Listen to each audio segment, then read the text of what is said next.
Hello everyone and welcome back to another Marvel Champions video. This video we're going to be discussing the new hero that was announced by Fantasy Flight, which is Venom. It's the Flash Thompson version of Venom and not the Eddie Brock version. I'm not super familiar with the Flash Thompson version. Again, I'm more familiar with Eddie Brock, but it looks like it could be a pretty cool character. And we'll be getting to that in the video as well. I'm going to be giving you a small update on my Guardians of the Galaxy or Galaxy's Most Wanted campaign. I've done one level or one of the missions in there. I'm going to let you know how that went. And then there's some other small Fantasy Flight news regarding the upcoming release of a couple packs. So we're going to jump right into the Venom deck first. So again, this is Flash Thompson. Most of the cards that are on this little card display we'll get to later in the video. I think the only one that wasn't fully revealed was the 2-cost event Savage Attack. So I can't really tell what that exactly does. Looks like it does damage to this card using it gains something. I'm not really sure. But again, once that card gets fully revealed, I'll definitely cover it. But everything else from Flash Thompson, Venom, Behind Enemy Lines, and the Multi-Gun were fully revealed. So we'll get to those a little bit later in the video. We're going to flip right over into the hero, the alter ego, and hero side for Venom, and we'll be right back with that. And here we are with Flash Thompson. This is the alter ego of Venom. So he's a soldier, and you can control one additional upgrade with the restricted keyword. And he has the Armed and Ready setup. So discard a card from the top of your deck until you discard a weapon upgrade, then add that card to your hand. So he's going to be doing a few things with weapons. I like that he has the ability to basically carry an additional restricted upgrade. So you can usually only have like 2 of those out.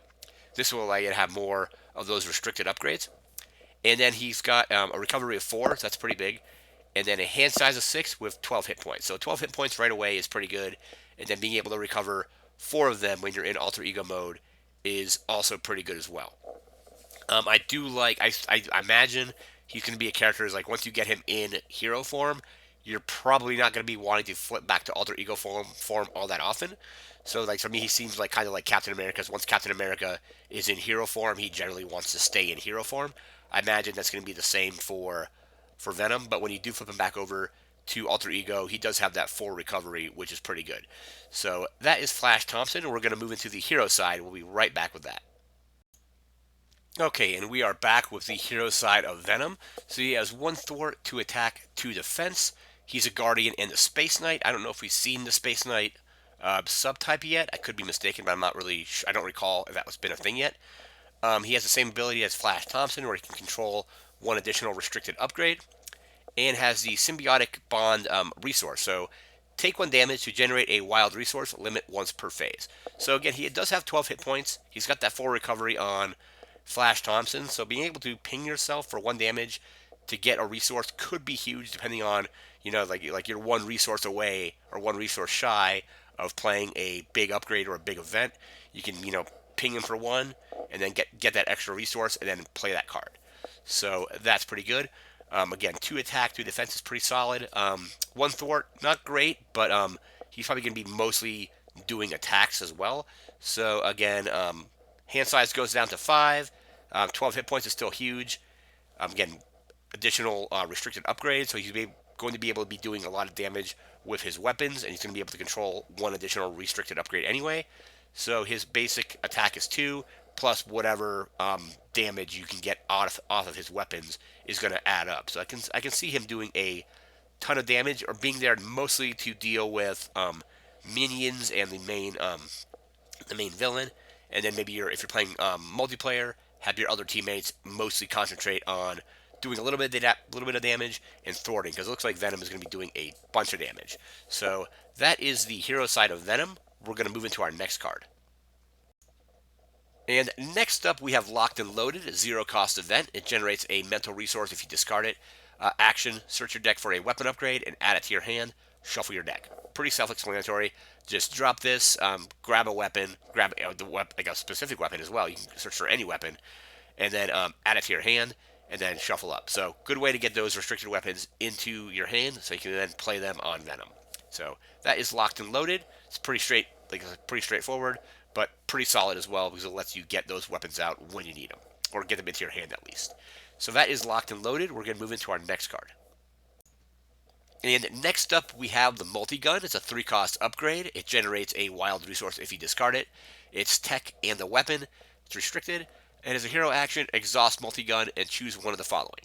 So deal 2 damage to an enemy, choose a player, deal 1 damage to each minion engaged with that player, or remove 2 threat from a scheme. Really like this card. So 3 cost, it's not terrible, especially if you're going to use his ability to ping himself for 1 damage. That will basically reduce this down to 2, and then 3 different options depending on what you need. So you can either just hit an enemy for 2, pretty simple right there, or basically ping a bunch of minions for 1. So if you're somebody's playing as Thor, they got a bunch of minions on him, you can basically exhaust this to hit all those minions for 1. Um, if you're playing with a player that has a lot of like Ultron drones engaged with them, this is a good way to basically like ping a lot of those drones off the board by using the second option there, or remove 2 threat from a scheme. So really, kind of very flexible on what you can do with it. And then if you have a way to ready this weapon again, you'll be able to use a different option, or maybe even the same option twice. Let's say you need to do 4 damage to an enemy, you can basically deal 2 with the first option, use a card or an event to ready the weapon if he has any of those in his deck. I'm not sure, but ready the weapon and then ping the enemy again for 2 and win the game. Or basically you can then pick and choose. You can do 2 of the same, or 1. I can deal 2 damage to an enemy and then also remove 2 threat if I have a way to ready the multi-gun. So really liking the multi-gun. So that is that card. We're going to move into our next card. And next up, we have Venom's Pistol. It's a 1-cost upgrade. Generates an energy resource if you discard it. It's restricted, so max restricted 2 cards per player. However, like with his ability, he'll be able to have 3 restricted cards. And as a hero interrupt, when you use one of Venom's basic powers, exhaust the pistol, and he gets +1 to that power for this use. So basically, if you need to get an extra attack out, you can do that. You need to get more thwart, you can exhaust it to increase his thwart by 1. I imagine it works for defense as well. So if he's defending, you can exhaust him to defend, exhaust the pistol, and then get that 1 additional defense. So just like the multi-gun, very flexible because it'll work with any of his basic powers, increasing that basic power by 1. So that is the Venom's Pistol. We're going to move it to our next card. And next up, we have Run and Gun. It's a 3-cost event. Generates an energy resource if you discard it. It's a skill. And it looks like action, ready Venom, and each weapon upgrade you control. So I just a few seconds ago mentioned the readying the multi-gun, and this is how you would do it. So 3-cost event. It's fairly expensive, but again, Venom can ping a damage off to reduce it to 2, and then you can basically use your multi-gun, play this, ready Venom, and every weapon, including the multi-gun, to get additional uses out of it. So good way to do a ton of damage depending on what weapons you have. So again, with this, you can, again, attack with Venom, attack with the multi-gun, do 2 damage, play Run and Gun, reset everything, so then use the multi-gun for 2 more damage, and the other weapons that you have on him, like Venom's Pistol, you can then exhaust that again, and attack with Venom to increase his attack again, or his thwart or defense or whatever it might be.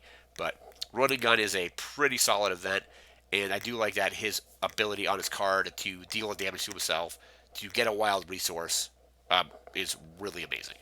It's limited once per phase, but that's still pretty good because you could also then do that during the villain phase as well, just like kind of like with Quicksilver. So you can basically attack, pay a resource or take a damage, get a resource, play something, and then in the villain phase, ping yourself again. You're gonna have to be careful about how many times you use that, so you don't end up just taking on too much damage from getting resources. So you're gonna have to balance that out a little bit.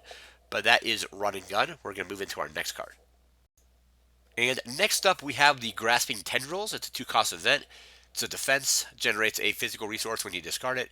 It is a hero interrupt on defense. When the villain initiates an attack against you, cancel that attack. If you pay for this card using a physical resource, stun the villain. So villain attacks, you pay 2. The attack basically doesn't happen, and then you have a potential of stunning them if you use the physical resource to play the event. Even if you don't use a physical resource, being able to cancel out their entire attack is pretty big. So that is the Grasping Tendrils. We're going to move into our next card. And next up, we have Behind Enemy Lines. It's a 2-cost event. It's a thwart. Generates a mental resource if you discard it. It's a hero action for thwart. Remove 3 threat from a scheme. If you pay for this card using only mental resources, confuse an enemy. So don't know how many times that's going to happen where you're paying 2 in just mental. It's potentially possible, but I do like that you could also confuse the enemy and remove 3 threat from a scheme with this card. So, like I said, Venom is probably going to be more doing more attacks than thwarting, but he's probably going to have some events in here that will allow him to, remove a decent amount of threat, for 2 resources here with the potential of confusing the enemy. So, if the enemy tries to scheme again, they basically don't scheme; they just lose a confusion token instead. So that is behind enemy lines. We're going to move into our next card. And next up, we have the Sonic Rifle. It's a 3-cost upgrade. Generates a mental resource if you discard it. It's tech and a weapon. It's restricted, and it uses 2 charge counters. So as a hero action, exhaust the Sonic Rifle and remove 1 charge counter from it to confuse an enemy, and or deal 3 damage to that enemy if it already is confused. So basically, it confuses the enemy. If the enemy already has a confusion marker on it, it does 3 damage. And it's not a specific card for Venom's deck. So if you're playing a Rocket Raccoon deck with just a Justice build, you could throw this into his deck, and then it's more cards for him to use, potentially reload, and then scrap to draw cards. So that is the Sonic Rifle. We're going to move into our next card. And speaking of Rocket Raccoon, we have a 0-cost upgrade that would go really well with him. It's the Side Holster. Play under any player's control, max 1 per player. You can control 1 additional weapon upgrade that has the restricted keyword. And it even has Rocket Raccoon's artwork on it as well. So it's obviously going to be something that Rocket Raccoon players are going to maybe want in their deck just to be able to control more restricted cards. So it's a 0-cost upgrade, and then you basically can control 3 restricted items on that character, on whatever character has it. So it essentially kind of gives you the ability of Venom and the Flash Thompson alter ego side to other characters as well. And I like that it costs 0. You can just throw it on there, and then you can basically just add up to 3 different restricted weapons. Like, it fits perfectly in with Rocket Raccoon's deck. So once this comes out, if I continue playing Rocket, I'm going to probably include this in my Rocket Raccoon deck as well. So that is the side holster. We're going to move into our next card. And next up, we have the Enraged Symbiote. It's a minion. It's part of the Venom Nemesis deck. It's a 1 scheme, 2 attack, 2 hit points. It's a symbiote. Has guard and patrol. Patrol being a new ability or new keyword they added in with Galaxy's Most Wanted. So while the minion is engaged with you, you cannot thwart the main scheme. Venom's Nemesis minion, if it comes out as a boost, it gets put into play engaged with you. So this doesn't look like an amazing Nemesis on its own. However, in the article that Fantasy Flight put out yesterday, there's actually 4 of these in his deck. So basically, what happens is it says once you engage this, like through Shadows of the Past or something like that, you actually have to engage all 4 of them at the same time. So then that becomes huge because it has guard, so you're gonna have to you have to attack it before you can attack the villain, and then it also has patrol, meaning you won't be able to actually do any thwarting until you get rid of all 4 of these enraged symbiotes. So I don't know if each one of the symbiotes is a different card number.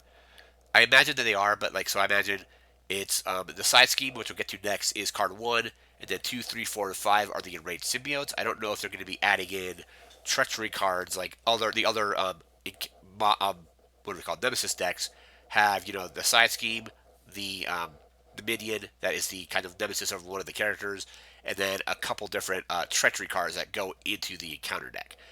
But basically, I believe all 4 of these are. I don't know if they're all 4 set aside at once, and then when they get defeated, they get reshuffled in. Because I imagine that's how they would boost out, is if they were defeated and then they come back later, and you use that boost symbol. So, or they might just get shuffled into the deck. I'm not exactly sure how this Nemesis set is going to work.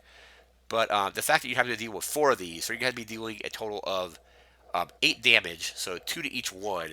You're going to have to then attack them before you can attack the main villain, and you're not going to be able to do anything with the main scheme until you get rid of all the enraged symbiotes. So this is going to be a very interesting kind of Nemesis set as well. So that is the enraged symbiote. We're going to move into our last card, and we'll be right back with that. And the final card that was revealed from the Venom deck is the Nemesis side scheme. So it's card 1 out of 5. Killenthar Frenzy, or Killentar Frenzy.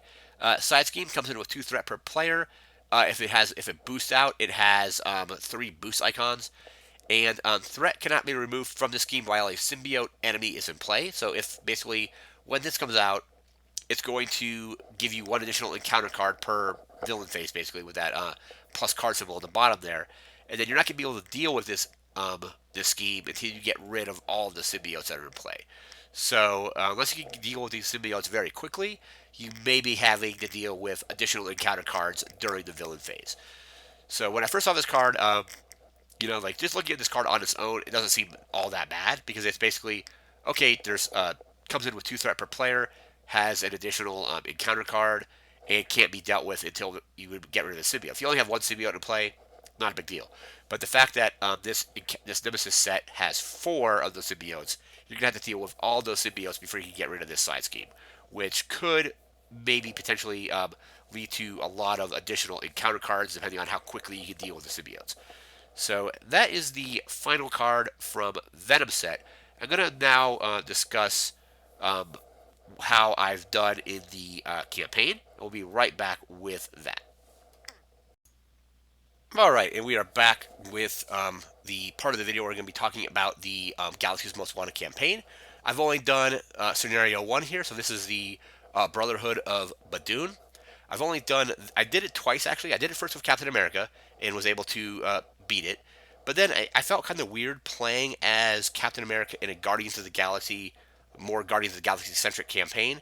So I started over with the kind of just the stock Rocket Raccoon deck. I was able to beat the first scenario there as well.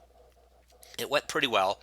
The Milano is a cool card you can use. And you basically, in this scenario, you can actually use the Milano, exhaust the Milano on your turn. You can get a resource with it, or you can exhaust it to remove threat from the main scheme. So I basically mostly used the Milano to remove threat. I think I used it to get a resource maybe like once or twice. Groot in this deck, the ally Groot card is actually really strong. So I was able to have Groot kind of stand out and take a bunch of damage from several different attacks before he was finally defeated, which allowed Rocket to kind of just ping off damage and defeat the enemies.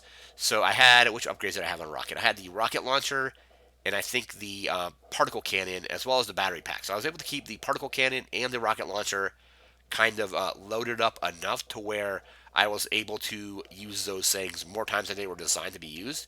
So particle cannon is very good because it does 4 damage, and then the rocket launcher basically hits the villain and every minion engaged with you.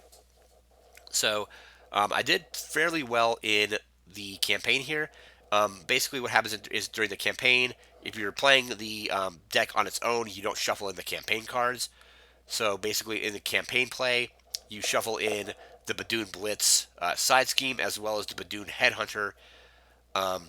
You don't shuffle in the side scheme that comes into play, but the Badoon Headhunter goes into the encounter deck, and depending on at the end of the campaign or the end of the mission, if you've defeated him, in the next mission you basically have to deal with him again, and each time you defeat him, he actually gets more cards get added to the encounter deck, depending on how many basically check marks you put in the campaign log, saying how many times you defeated him. I actually didn't have to deal with him I dealt with him in the Captain America campaign and defeated him, and didn't have to deal with him when I was playing as Rocket.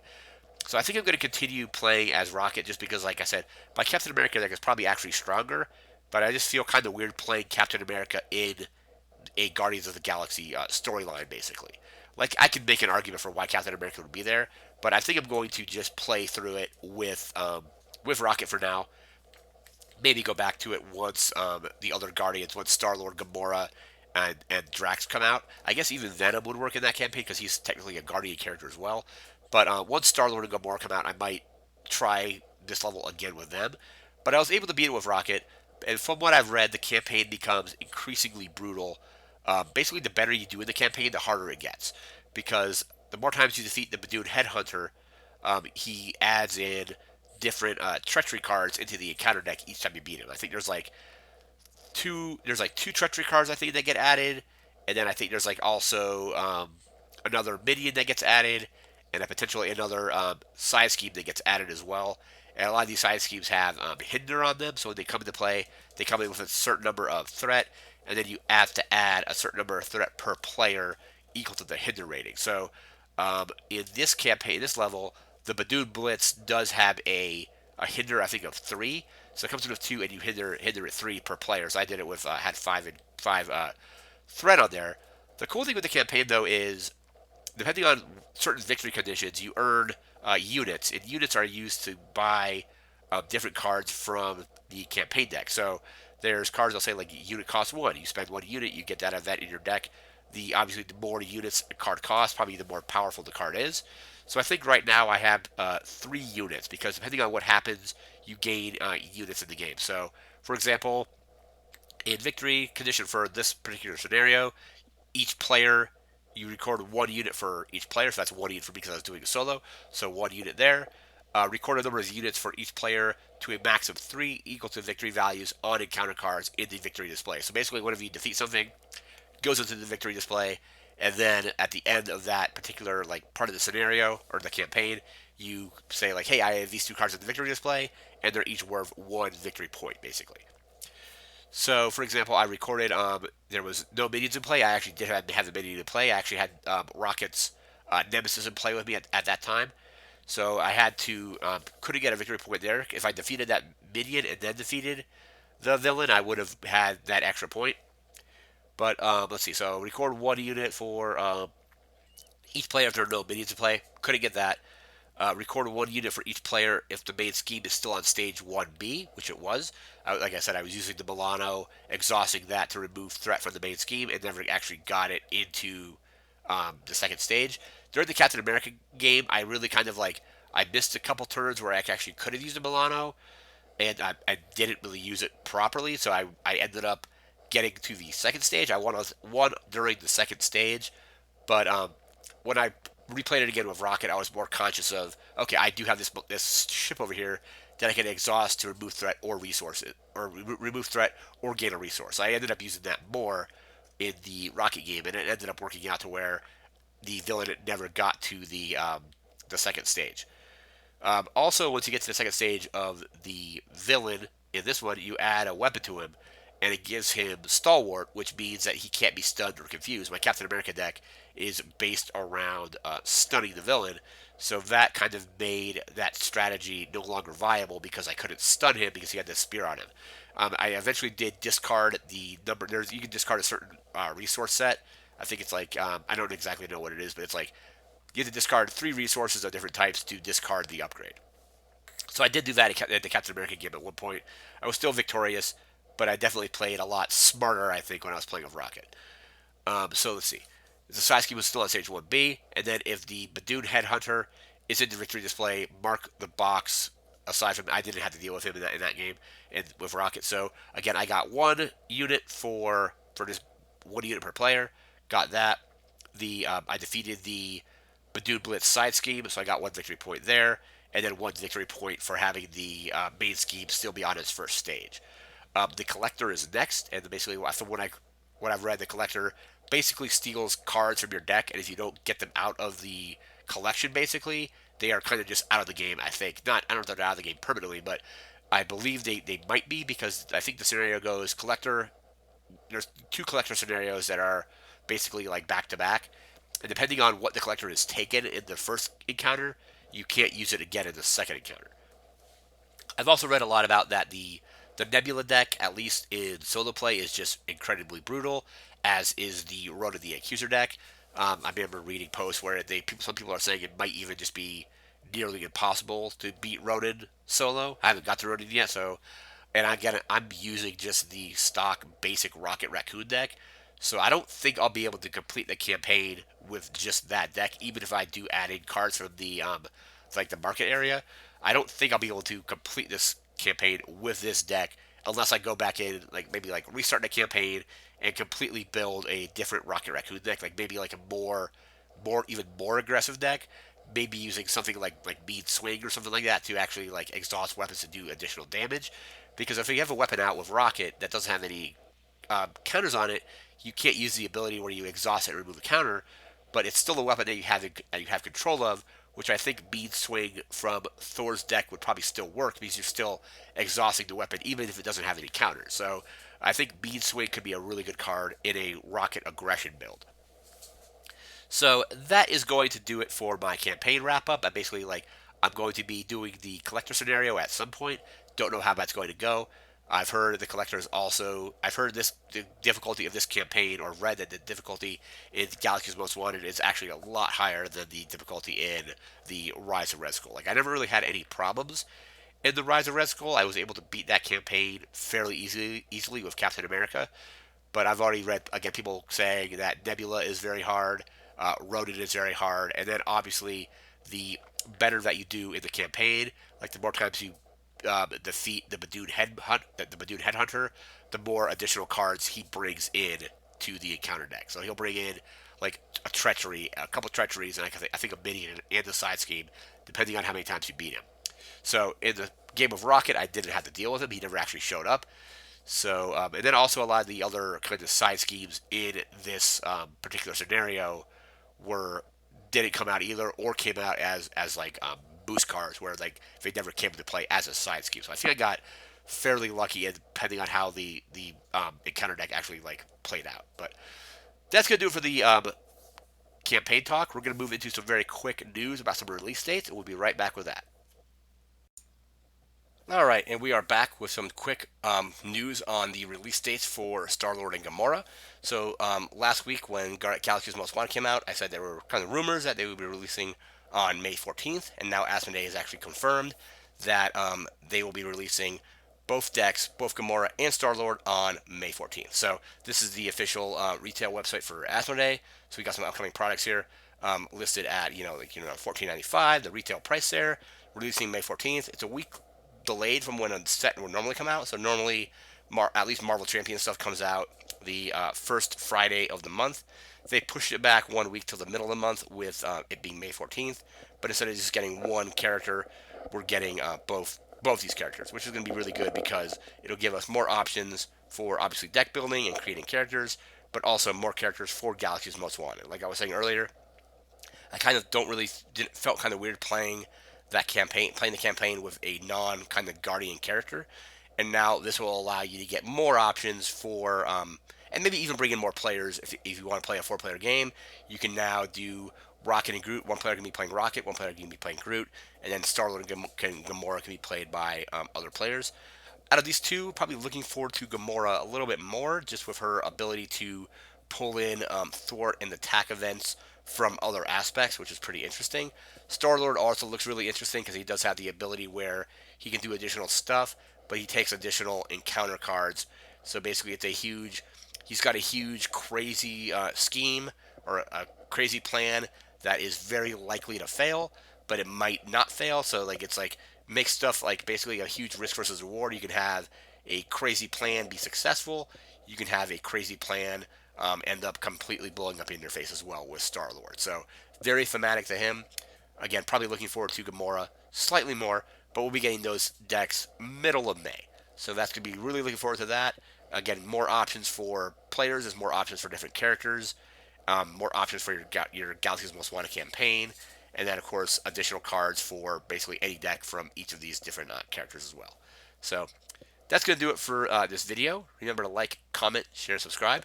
We'll see you again next time when there's more Guardians, or not more Marvel Champions news, and maybe even more Guardians of the Galaxy cards once the Star-Lord, Gamora, and Drax decks get more revealed. We'll be obviously reporting on that once that happens. But again, I want to thank you for watching, and I want everyone to take care and have a good one.